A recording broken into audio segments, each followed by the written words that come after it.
giggle every time I think about this book because it makes me feel so many things. It's about books, duh. Hey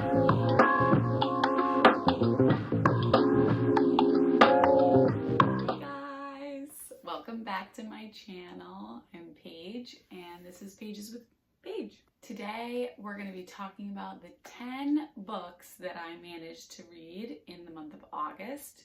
It was a very good reading month for me, as expected. No work, I'm a teacher, I'm off. I had a couple of trips and a lot of downtime, so it was a very, very good reading month for me. I am also going to include one book that I finished at the end of July that I did not include in my July wrap-up, as well as 2 books that I did end up DNFing. So let's get into it. The book that I finished at the end of July was The God of the Woods by Liz Moore. And this is a mystery about 2 siblings who disappear 14 years apart.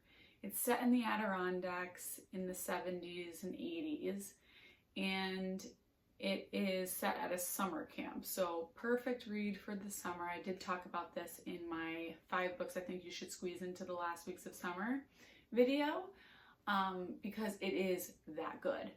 I loved this. This was so immersive, and I know that a lot of people had a hard time getting into this book because it does jump around in the timeline a bit, and there are a lot of perspectives. But I enjoyed particularly the perspective of like the female cop who's kind of investigating Barbara Van Laar's disappearance towards the end of the book. I loved her perspective. It was so interesting to read like how a woman cop is treated in kind of this time period. So this was really, really good. I rated this 5 stars.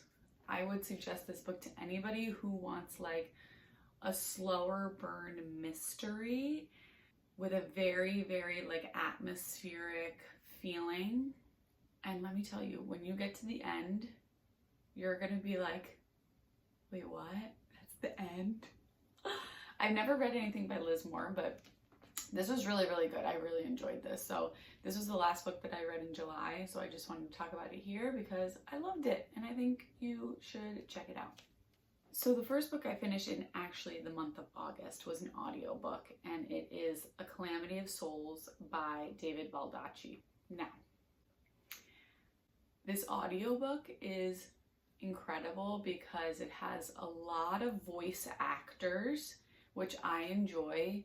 The more that I read audiobooks, the more that I like appreciate a good narrator. And this was like a production. So my sister Lauren suggested this to me, so I put it on hold months ago and finally came in and I was able to finish it. It is a long audiobook. I think it's like 15 hours or something, but very, very worth your while. So this follows a black man who is accused of killing 2 white people that he works for. And of course this is set in the 60s, so we are getting full on Jim Crow South here. It is really, really hard to read at times and really hard to listen to. And the story follows the man who is accused of killing these people and his lawyer, Jack, I do remember his name, who is a white lawyer, never tried a criminal case and is kind of like in over his head. So it follows this, it's very like police procedural kind of like plodding along of gathering evidence. And if you like crime shows and stuff like that, that's like very detail oriented on like evidence and building a case and like a courtroom drama, you will love this. This book is so uplifting and fucking heartbreaking. The feelings I was feeling when I got to the end of this audio was like stab to the gut kind of stuff. It is truly visceral, the feelings that you're gonna have when you read this. So it's not for the faint of heart. I do appreciate how David Baldacci, He does use some crude language that would be used in the 1960s to refer to Black people, but he does it in a very tactful way by kind of like bleeping them out as they say those words in the audiobook, which I really appreciated. Jack was such an interesting character who made me laugh at just his audacity, and he was the perfect lawyer for this man who was on trial. So A Calamity of Souls, I gave it 5 stars. It was fantastic. I loved it. I would recommend that book to anybody. The next book that I read in August, I'm going to talk about both of these because they go together. There Are No Saints and There Is No Devil. So these are dark romances by Sophie Lark that follow a serial killer artist and his prodigy. So the first one, There Are No Saints.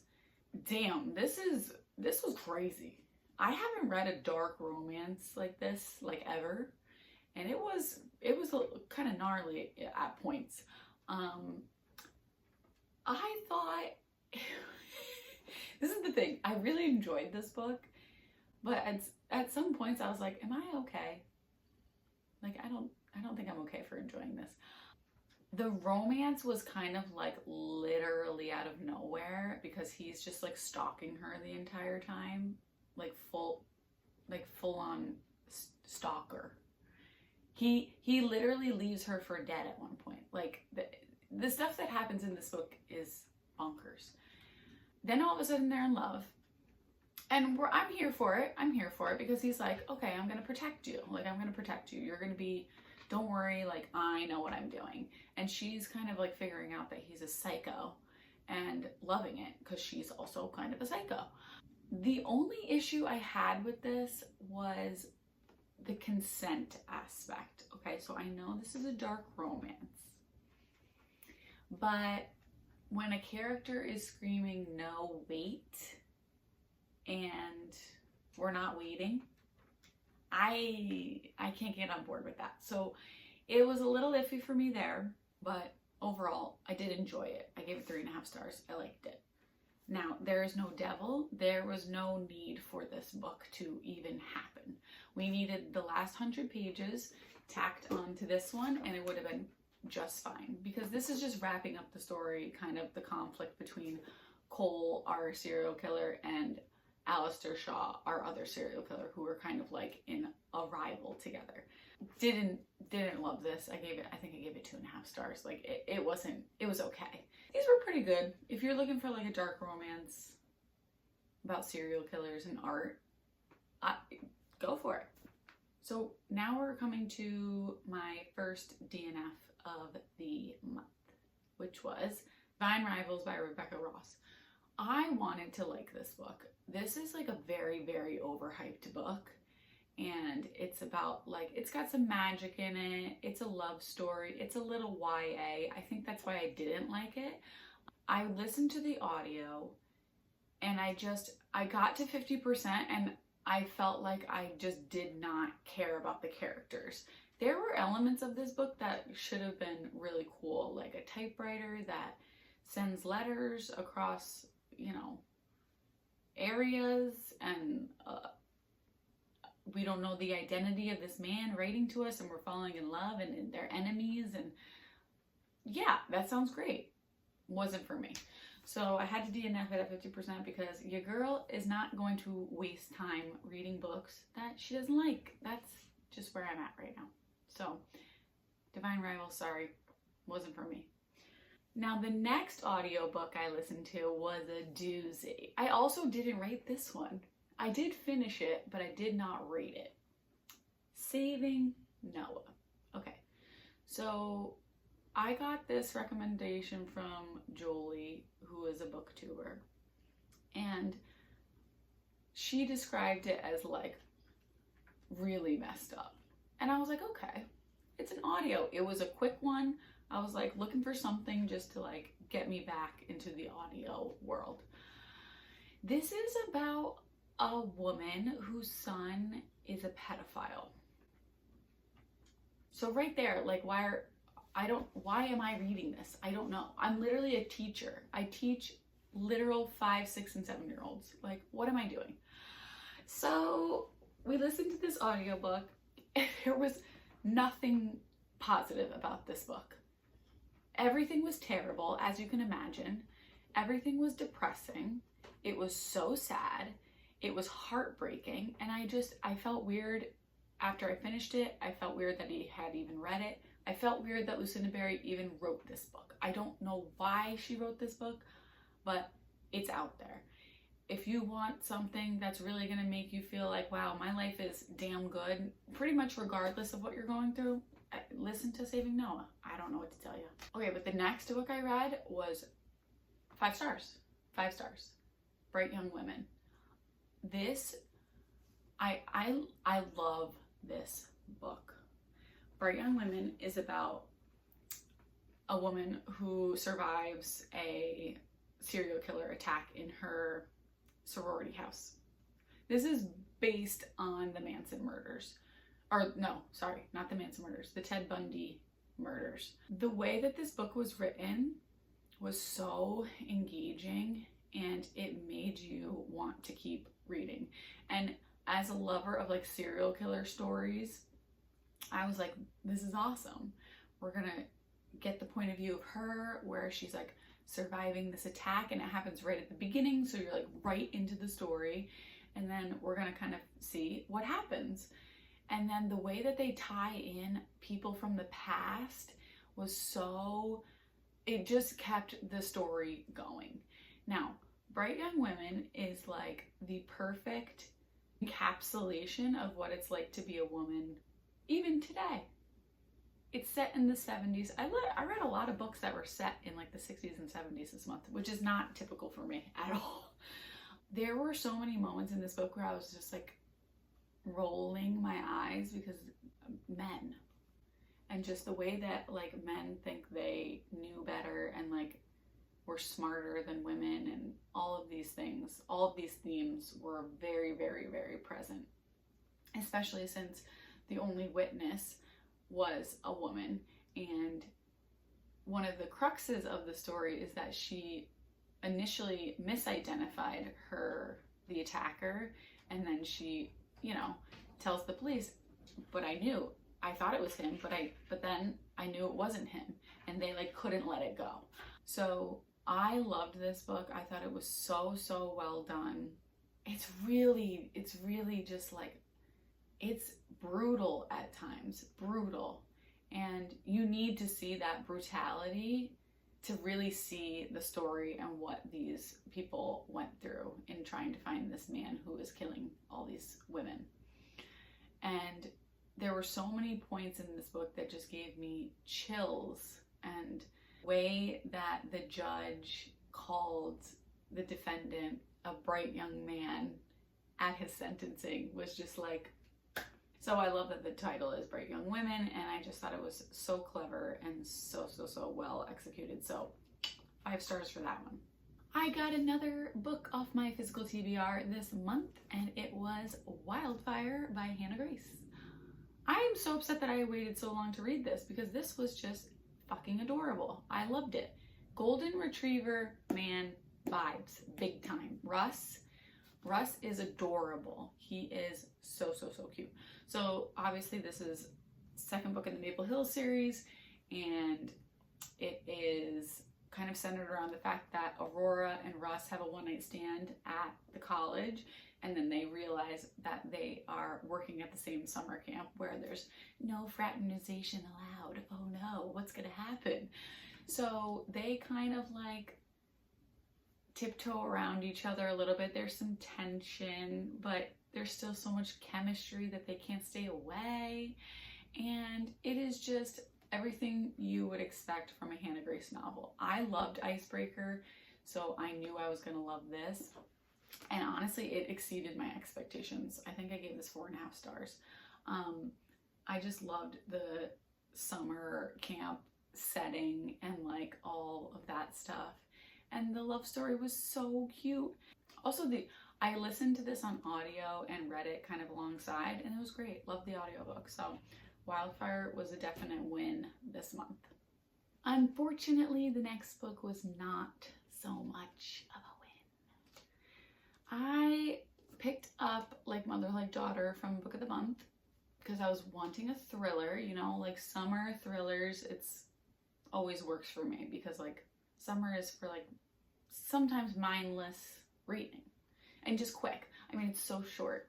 So I picked up Like Mother Like Daughter by Kimberly McCreight because it's kind of described as like this daughter comes home and her mom's missing, and then she's like kind of unraveling this whole story about like who the heck is even my mom. Like she has so many secrets, like what the hell is she even doing? I just found this book so incredibly boring. I just didn't even care what was happening. The characters were so not, they were not it. They were not it. Like the mom, I was like, I don't care if she gets found, who cares? Like she sounds like an awful person. And even the daughter, I was like, you're questionable. So this was a miss for me. I think I gave it 3 stars generously. I feel like if you don't read a lot of thrillers, maybe you would like this because it just feels very like copy and paste in some ways. And I just really did not give a shit what happened to these characters. So if I don't care what happens to you, it's just not going to be a good reading. So this one was a swing and the miss for Book of the Month, sorry. Fortunately, my next book was 5 billion stars, and that was Heartless by Elsie Silver. I am not recovered from reading this. I think I still have a book hangover from reading this book. I just giggle every time I think about this book because it makes me feel so many things.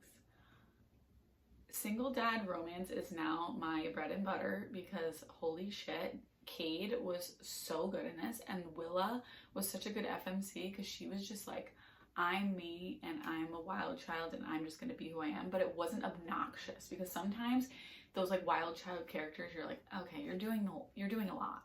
But no, she was just like so genuine. Elsie Silver has a way of writing that is just so addictive. I literally read this book in like 3 days. I could have like really wanted to read this even over a longer period of time because it was so good and I wanted to savor it, but I could not stop reading it. The relationships between Cade and like his son, the family, I like love this series because you obviously get all the characters in the Eaton family like over and over again, and their relationships build and build as you read each book. And I'm getting real invested with these people, so I cannot wait to read the next one. This is going to be a really hard one for me to beat, like probably one of my favorite books of the year. I tabbed the shit out of it because I was unwell reading this, so in the best way. So Heartless, 6 out of 5 stars for sure. So our book club book for my book club this month was Death by Dumpling by Vivian Chen. And I listened to this on audiobook. It's like a cozy mystery set in a Chinese food restaurant, which is hilarious. I haven't read a cozy mystery in a really long time. I mean, it's so cool. I love it. So like you get that like hokey cast of characters and like ridiculousness through this book. I liked it. I didn't love this book. I thought it was fine. Like I think I gave it 3.5 stars. I thought it was fine. I wasn't like dying to listen to it every day, but I did think that the characters were hilarious and they were ridiculous, and I like the little romance that you get because of course cozy mystery, you get a little romance in there with the cop and the main character. Yeah, I mean, I don't have a lot of thoughts about this. It was just fine. If I was like in a cozy mystery mood, I would definitely listen to the next one. I think that this was just like very basic. So this month I got my Kindle Unlimited again because I got a free trial, and I have so many books on there that I want to read that I've been seeing all around BookTube and Instagram. But the first one that I decided to pick up on there was Fragile Sanctuary by Catherine Cowles. And this was my first delve into like the romantic suspense genre. And I gotta tell you, it did it for me. I didn't know if I was gonna like it and if it was gonna be like too serious for me, but I really enjoyed it. So like romantic suspense, there's gonna be a romance aspect, but it's not so like happy sunshine. There's like the suspense element with some like mystery. So in this book, we follow the two main characters who one woman is coming back to her hometown to rebuild her family's home that burned down and where her family was killed in that fire. And then we have our MMC who is coming back to the town to work on this house, and he kind of had like this really like bad past where he was a FBI profiler and he had like this thing with a serial killer who killed his sister. So we have like two grieving main characters who are kind of in this headspace of like, I don't deserve happiness because of the people that I've lost, and I feel like if I have happiness, it's like spitting in the face of these people who have lost their lives, and kind of their journey through like healing and, you know, just feeling like it's okay for me to be okay, even though I lost these people and they don't get to enjoy, you know, their life. So the setting was like small town. She works at a flower shop. He's a construction worker. So that was, loved that. Their romance was like pretty slow burn. He like starts off not liking her because he thinks that she's just like a ditzy dummy. And I found the first spicy scene like a little much for what it was. I think coming off of Heartless, where the spice is like so well done and the tension building is just like, oh. It was hard. It's gonna be hard to compete with that reading this book, but I did like their relationship, and I thought it was really beautiful the way that they like spoke to each other about grief and like healing, and kind of like, just because something bad happens to you doesn't mean your future has to be bad, and it doesn't mean you have to be happy that it happened to you. Because personally for me, I'm not one of those people who's like, everything happens for a reason. I think the universe has plans, but they're not always going to make you feel better. Everybody has gone through some stuff in the past, and I think even the things that I have gone through, I'm grateful for where I am now, but I'm certainly would not want to repeat them. So I think that got me more invested in the characters, because I can relate to that feeling that they were having of like, I'm not happy that this bad stuff happened to me, but I am happy of where I am now, kind of a thing. So it was definitely an emotional read, but I loved it. 4 stars. Definitely will be reading the follow-up, which is Delicate Escape, which just came out. And I'm excited to read more from Catherine Cowles. I thought she was great. Okay, the final book of August was a DNF. I'm sorry. So in my last vlog, I was reading second book in a series. So we started with Heartless, There Is No Devil, and then I actually picked up Leather and Lark on audio, and I got halfway through, as you can see. This was just not okay. Here's what I'll say. I did like the audio because, again, 2 voice actors, it was like a production, and again, like I said about Calamity of Souls, I can appreciate that. But these characters, first of all, like, Lark is acting like she's not a serial killer, and she is. She calls herself a multiple deleter, and I just thought that was like so annoying. Like, you literally are a serial killer, just say it. And he is a contract killer, so like, what's he gonna care? This is like marriage of convenience kind of thing, and maybe that's just not the trope for me, because I was just like, I'm not into it. I don't know. It was funny because I said in my vlog, I'm gonna finish this book, and I didn't. So I'm sorry I broke my promise. I'm so sorry. Those are the books that I read in August. I am very excited with how I got actually a lot of books off of my physical TBR. That's been one of my goals, is to read more of the books that I own, before purchasing more. And then of course, what did I do this past weekend when I went to Pittsburgh? I stopped at Half Price Books twice and bought a bunch of books. So I will be doing a video on my haul from Half Price Books, because if you live in New Jersey, there is nothing around here like Half Price Books. So when I went to Pittsburgh with my husband this past weekend, I was like, we're stopping, because that's like literally the one that's the most east, is the few that are in Pittsburgh. So very excited about those books. But I've been really proud of myself trying to get books off of my physical TBR before buying more, because I have so many books in my library that are dying to be read and that I'm really excited to read.